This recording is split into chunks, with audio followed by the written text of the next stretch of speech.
During his time in the papacy, Pope Francis met with members of the trans community and apologized to gay people offended by the church.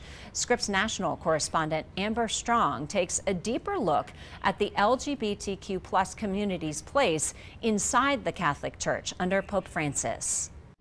Experts say while little change regarding church law, Pope Francis did try to find other ways to create inclusion for LGBTQ people. But church teaching on LGBT people is a great deal more than just the few lines in the catechism that deal with homosexuality. Father James Martin has taken his message of prayer and inclusivity just about everywhere. We need to kick you up to Bishop of the Colbert Nation? What shall it be? Oh, that's a little grand for a Jesuit. A chaplain's fine. That includes the halls of the Vatican. In 2022, writing to Pope Francis with a few questions. I just wanted to give him a time to briefly talk to LGBTQ Catholics. Francis has extended apologies to the abused and a welcome hand to the historically rejected.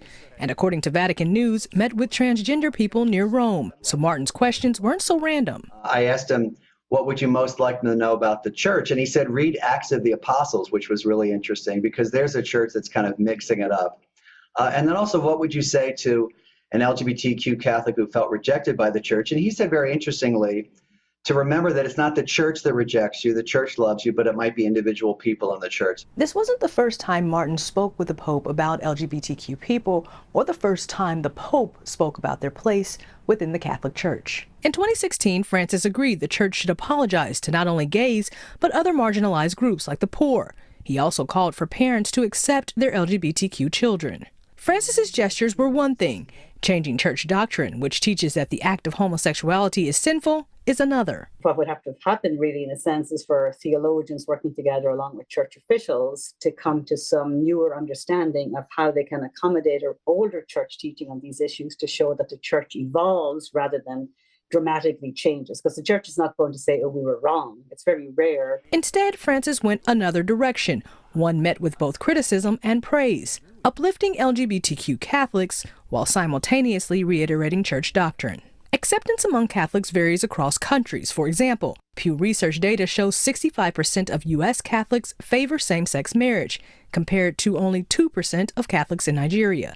Some theologians argue that Francis's support could have had a trickle-down effect on individual Catholics and parishes. In 2021, a group of Catholic leaders, including a cardinal and an archbishop, signed a statement calling for widespread support of at-risk LGBTQ youth. In 2023, the Vatican changed the rules, allowing transgender people to be baptized under certain circumstances. All the while, Francis continued to condemn the criminal punishment of homosexuality. And in 2023, the Vatican issued a new document allowing priests and bishops to bless same-sex couples while reiterating this was not an endorsement for gay marriage. To me, there's no such thing as an empty gesture because, yes, many times people want to see more clear-cut evidence of change and of their acceptance, let's say, within the church as LGBT, but it sometimes is in small steps. Welcome to Outreach. In 2021, Martin, a Vatican appointee under Francis, launched Outreach, a website that provides resources to LGBTQ Catholics and leaders, an effort Pope Francis encouraged. Amber Strong, Scripps News. Amber, thank you. As the world mourns the Pope, Catholic leaders look ahead to conclave. It's the process by which Catholic cardinals select the next Pope.